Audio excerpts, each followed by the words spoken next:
Welcome back to the deep dive. Today, we're doing something a bit different, really focusing in on one specific, very structured theological system. Yeah, it's fascinating stuff. We're looking at a source that presents the Bible less as, separate stories and more like this incredibly intricate machine. Right, a machine that connects Genesis, all of salvation history, messianic prophecy. It all clicks together into this one big chronological picture. Absolutely. And for you, the listener, our goal here is really to give you a solid, quick understanding of this particular way of seeing things. We're going deep into how this source views time itself, not just linearly, but symbolically, like a blueprint. Yeah, where creation stages actually mirror stages of redemption. If you're interested in how cosmology, history, and prophecy can all be sort of woven together, Yeah. well, this is where we start pulling those threads. Hashtag tag I, introduction and establishing the framework. Okay, let's get right into the foundational idea then, because honestly, everything else hangs on this. The source uses the 7 days of Genesis creation as the actual structure for, well, 7,000 years of cosmic history. It's not literal days, right? It's symbolic time. Exactly. The key is that phrase, 1 day is like 1,000 years. Yeah. You find echoes of it in Peter and the Psalms, Right. and that becomes the basic mass for the whole system. 7 creation days equals 7 millennia. So you apply that scale. And suddenly, human history slots into the first 6 days, the first 6 millennia, and the 7th day, the Sabbath. That becomes the final millennium of rest. It was totally reframes Genesis 1. It stops being just about a literal week and becomes, well, a prophetic timeline for everything that follows. Precisely. A timeline for redemption. Okay, so working with that 7,000-year structure, let's put some pins in the map. Where do the major biblical figures land according to this source? Well, the schema sets up these really clear 2,000-year blocks. The first block, roughly Adam to Abraham, that takes up the first 2 millennia. So it brings us towards the end of, let's call it day 2 or the second millennium.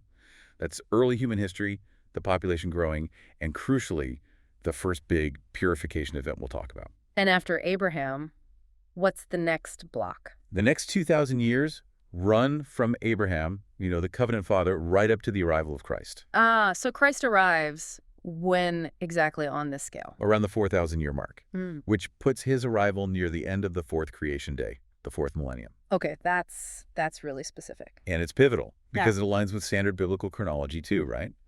Many traditions place Christ around 4,000 a.m. Anno Mundi, year of the world. Right. So this system sees that not just as historical timing, but as confirmation.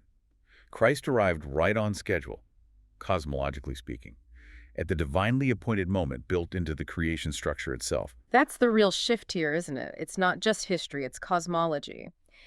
You mentioned before that the physical stuff in Genesis, the firmament, the water separation, is actually a map of spiritual history. Can you unpack that a bit more? Yeah, the idea is that the way the physical world was initially ordered reflects the spiritual dynamics, the battles, the purification processes. So like separating heaven and earth or dry land emerging, that's not just physics. According to this source, no. It's establishing domains, fields of battle. It's setting up the necessary steps for humanity's purification.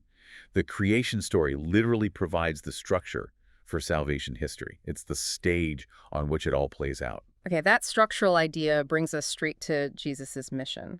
The source highlights a specific kind of short prophecy he made about his work and connects it directly to the end game of this 7,000-year system.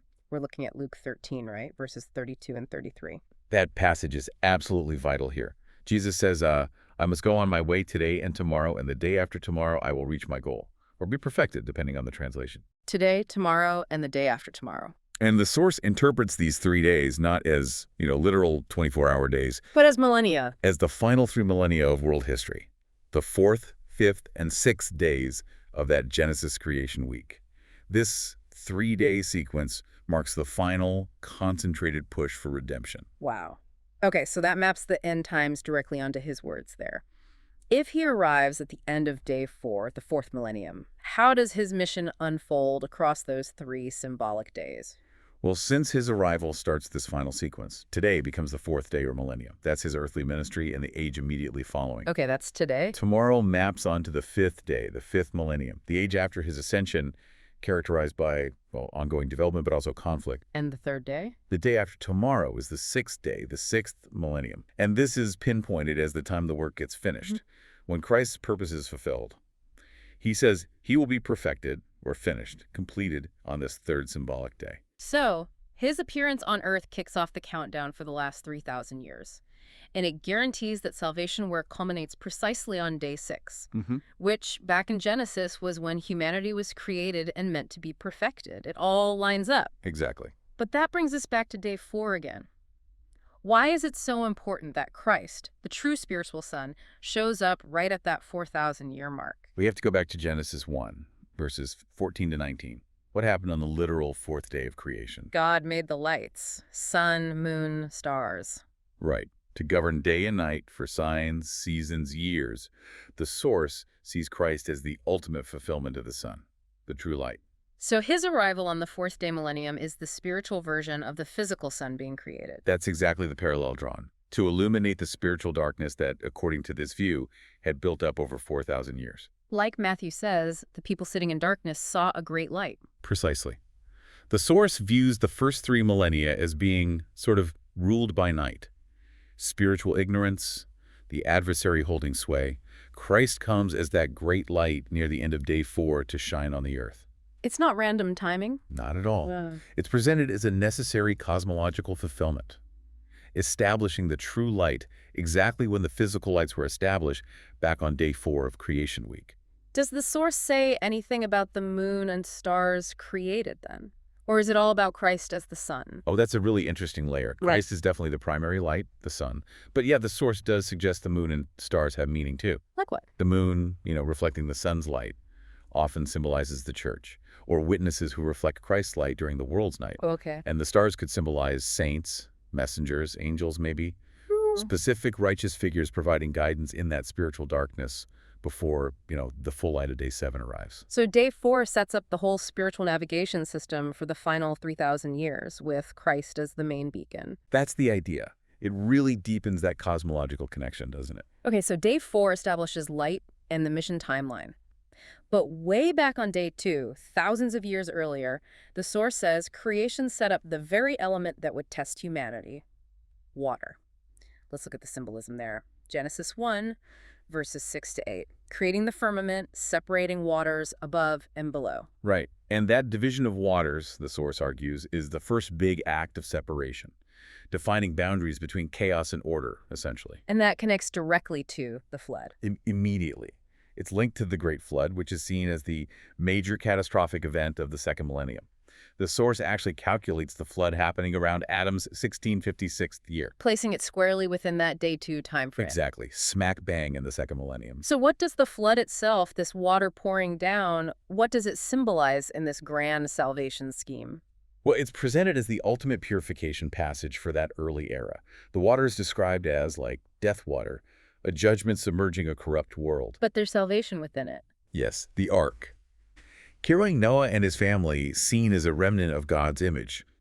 And crucially, the ark rises above the death water. Okay. The source ties this straight to 1 Peter 3, where Noah's family passing through the water saved them. It symbolizes baptism passing through judgment into new life. It's the first big example of how humanity has to conquer these chaotic waters. #tag be water as a symbolic barrier and purifier. Day 5, tomorrow. And this theme of water as this necessary but also hostile barrier, it doesn't stop at day 2, does it? It carries on through the timeline into the tomorrow period, the 5th millennium. Yeah, it keeps repeating. It connects to ritual purification too, like you mentioned, those 6 stone jars for Jewish cleansing in John 2. We'll definitely come back to those. But the pattern is always separation, passage, and then emerging into life. Fruitfulness. Exactly. Look at the big examples. Noah passes through floodwaters to a new earth. Right. The Israelites pass through the Red Sea, escaping Egypt, escaping death and slavery. And then later, they pass through the Jordan River to enter the Promised Land, the place for planting, for harvest. Water is consistently that transition point, the ritual barrier you have to cross for the seed God's people or his word to find fertile ground. Which suggests the water itself isn't just neutral, it's problematic. It's seen as the domain of opposition. Of chaos, of the adversary. This is a really critical point in the source material. Okay. The waters and also the firmament or the air are defined as the operational zones for evil forces. The sea, the many waters from Revelation. Symbolizing the world, corrupt systems. Yeah, the world in rebellion, often linked to the harlot, corrupt political powers. And it's from this chaotic sea that the beasts rise up Daniel 7, Revelation 13, representing oppressive earthly kingdoms. And the creatures in those domains, fish, birds, they're symbolic too. Absolutely. The fish, especially big sea creatures like Leviathan or the dragon, they symbolize Satan himself or his major organizations. Okay. And similarly, the birds of the air are linked to unclean spirits, to the prince of the power of the air, from Ephesians. You mentioned the specific term the source uses, Satan Garade. Yes, Satan Garade. It's a composite term. Garade suggests like a group, a brigade, an organized structure. So Satan's horde or group? Kind of. It emphasizes that the opposition isn't just random evil, it's an orchestrated system. The powers symbolized by fish and birds, the beasts from the sea, they're all part of this unified hierarchy commanded by Satan. And their goal? To maintain control over the unpurified world, the waters, and the spiritual atmosphere of the air. So the whole point of salvation history, then, is to get back to the original plan from day 6. Exactly. Genesis 1.26. God's image, humanity, was meant to rule the fish and the birds. The entire 7,000-year plan, in this view, is the process, purifying, perfecting humanity, empowering them through Christ to finally reclaim that dominion. So the ultimate victory is... Crushing the head of the symbolic dragon in the water and the serpent in the air. Taking back control. Okay, so day 2 was about water and separation. Day 3 brings the next big step, dry land emerging. Genesis 1, verses 9 to 12. Waters gather, dry land, muth, is that the word, appears. Yeah, youth. And immediately it brings forth vegetation. Grass, plants with seeds, fruit trees. And symbolically, what does this dry land represent? It represents stability, fertility. It's the stable place where the covenant can take root. Primarily, it symbolizes the church, or the purified earth itself. It's the ground ready to receive the divine seed. And the seed is God's word. You cited Luke 8 earlier. Exactly. The parable of the sower. Once the dry land, the receptive heart, the church receives that seed of the word, it's expected to produce fruit. The fruits of the Spirit from Galatians. Right.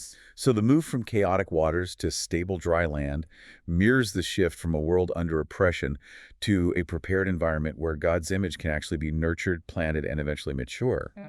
The dry land is essential for what happens on day 6. Hashtag day B. The culmination on day 6, the third day of ministry. Which brings us right to the climax of this whole 6,000-year cycle. Day 6, the last creation day, and also the third day of Christ's mission, the day after tomorrow, where the work is perfected. Genesis 1.2431. Land animals are created, and then the absolute peak. Humanity, God's image, male and female, made to rule everything. So the 6th day, the 6th millennium, becomes the designated time for the full production and, crucially, the perfection of God's image. It's not just a general end-time thing. No, it's the scheduled moment. The moment when the blueprint from Genesis 1.26 finally gets realized after 6,000 years of, well, preparation and conflict. And this perfection isn't just general, is it? The source narrows it down quite a bit. It does. It's quantified by the completion of an appointed number of these perfected images. And the focus narrows right down onto the 144,000. From Revelation 14, the first fruits, the martyr witnesses. Exactly. They're presented as the ultimate examples of God's image. They kept the commandments, held the testimony of Jesus, proved faithful even when facing death. They are the harvest, the yield from the 6,000-year planting. Okay, that's quite specific. Focusing perfection on just 144,000 seems, well, limited compared to the creation of all humanity on day 6. How does the source explain that? Why such a small first fruits number? Yeah, that's a key point. It comes down to their function. Think of them as the proof of concept, the first fruits, the initial perfect yield that represents the potential of the whole harvest, the whole perfected body, often called the bride. So they aren't the only ones saved. No, not necessarily the only ones saved, but they are the ones who demonstrably achieve the required standard of perfection. Absolute obedience to the law, even under threat of death from Satan's system. Their completion, and especially their first resurrection, serves a vital legal function for the entire cosmos. Okay, let's talk about that legal function, because you said it's central. This first resurrection happening right near the end of the 6th millennium, it's the climax of a cosmic court case. How does it expose Satan's claims? The source links it right back to Job. Remember Satan's accusation. That Job only served God because God protected him. Take away the protection. Exactly. Satan's core claim, according to this view, is that creatures only obey out of self-interest or fear, that they lack genuine, selfless free will.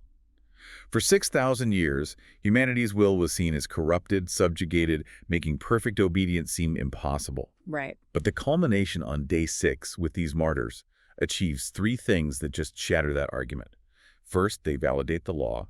They prove God's commandments can be kept, even in a fallen world. Okay. Second, they demonstrate perfected free will, choosing God's way totally freely, even choosing death for it without any coercion. This is different from Adam before the fall, whose will was untested. Right. It's tested and proven will. Tested and proven. And third, by doing this, the 144,000 as the first fruits refute Satan's claims.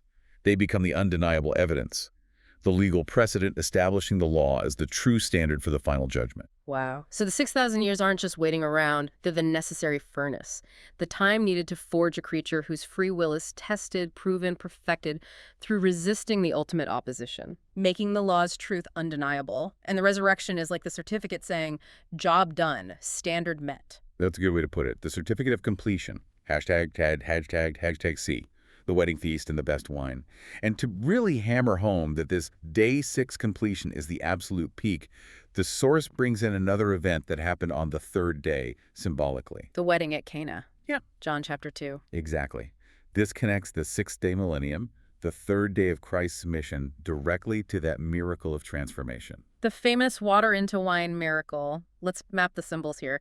The 6 stone jars, they were for Jewish purification rites. Yes, and those 6 jars directly symbolize the 6,000 years, 6 millennia, 6 periods is 10,000 years each. 6,000 years of purification rituals, waiting. And during that whole time, the world operates symbolically without the best wine. The water in the jars represents the law, the purification process, the preparation period. But it lacks the life, the joy, the spirit represented by the wine. Creation is seen as full of sin, suffering, metaphorically joyless until the time is full. So when the water finally turns into the best wine, that signifies the arrival of the ultimate spiritual reality. Yes.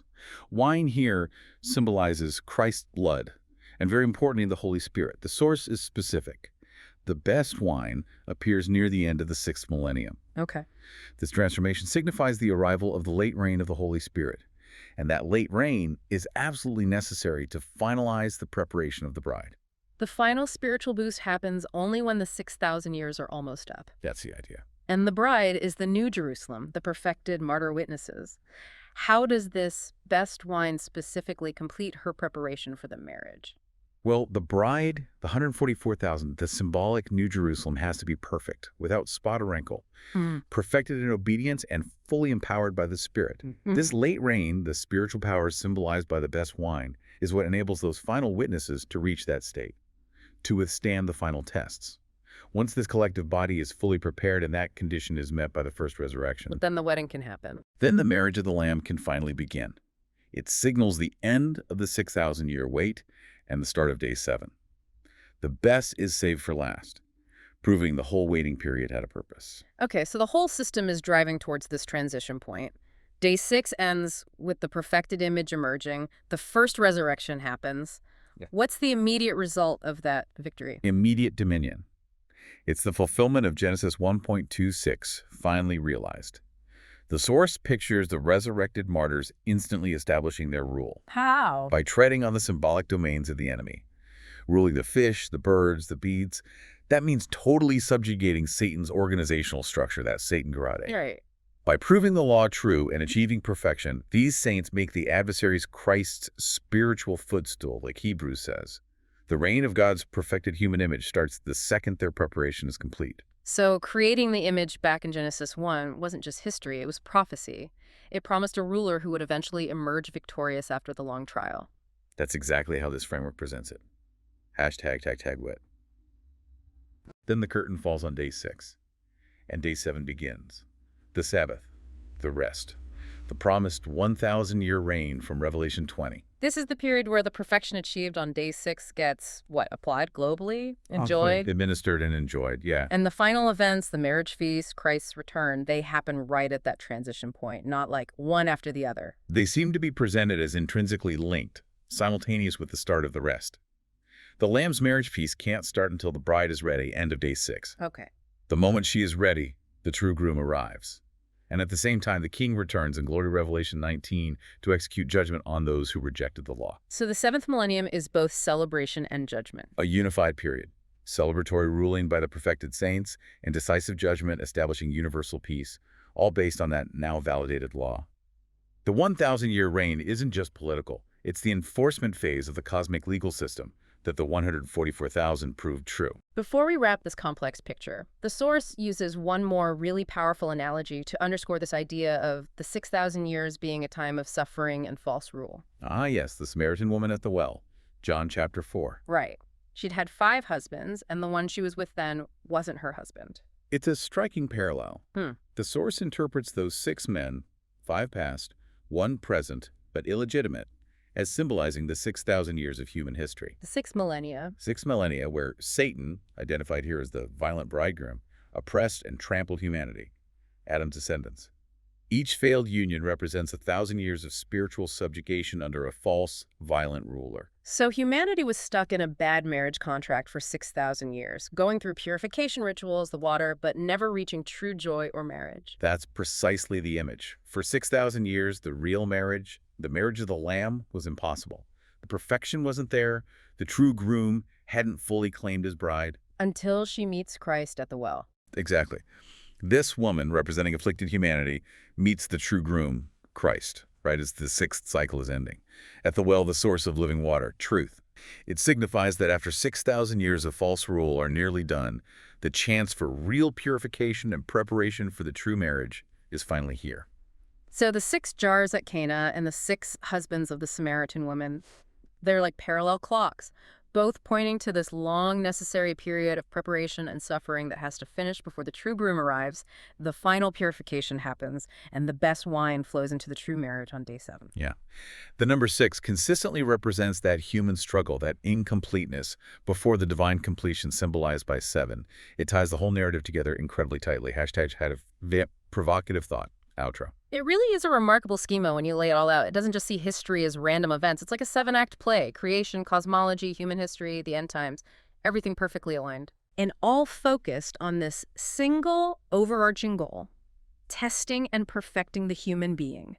The image of God, finally capable of ruling creation as intended. It absolutely forces you to look at the last 6,000 years through a very specific lens, a legal lens, a teleological lens, focused on purpose. Yeah. I mean, if that 6,000-year cycle, the time of purification, the rule of the Satan Garade, the need for the bride to be purified through suffering, if it's all designed to be characterized by the absence of the best wine and the presence of the false groom, Right. then it raises a really good question, doesn't it? Yeah. A question rooted right in the source material.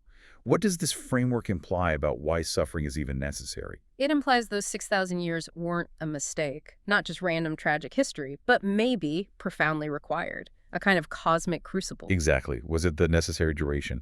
The required conflict needed to test and validate and perfect the free will of created beings, to forge them through resistance, even through martyrdom. Until the law's truth was undeniably established, chaos, the waters, the beasts, was finally subdued, and that millennial Sabbath rest could actually begin. Was that 6,000 years of intense struggle the only way to produce creatures, like the 144,000, whose perfection was absolute enough to prove the commandments true and expose the lie of the violent bridegroom? Yeah. It makes you think about suffering not just as, punishment, but maybe as an essential ingredient for cosmic validation within this specific view. A challenging thought indeed. Something for you, the listener, to definitely ponder as you reflect on this incredibly dense, deep dive we've taken today.